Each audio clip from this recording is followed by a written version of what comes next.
तुमच्या हक्काचं family hospital Lokmudra Meera multi speciality hospital आता शंकर शेठ रस्ता स्वारगेट कॅम्प येथे 4 सप्टेंबर पासून आपल्या सेवेत।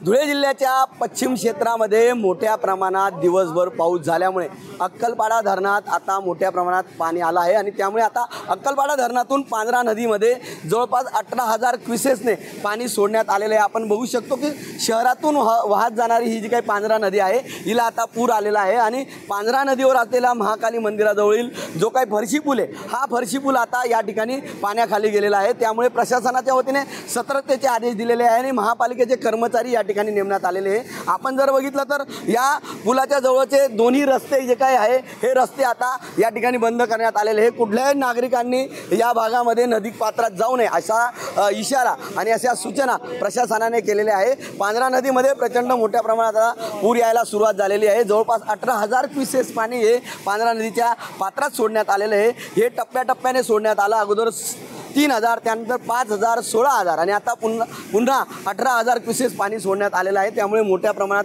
पूर आलेला आहे। त्यामुळे नागरिकांनी आणि या भागामध्ये ज्या भागातून पांझरा नदी वाहते अशा गावांना देखील प्रशासनाने या ठिकाणी सूचना दिल्या आहे। कोणीही नदी पात्राजवळ जाऊ नये अशा सतर्कतेचे आदेश या ठिकाणी प्रशासनाने पारित केलेले आहेत। मनीष मासोळे TV9 मराठी धुळे।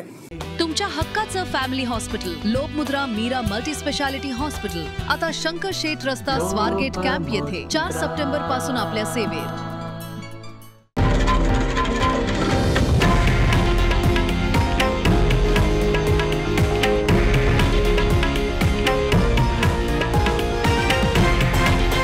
हे आहे देशातील नंबर 1 न्यूज नेटवर्क आणि आपण पाहत आहात TV9 मराठी, एकमेव।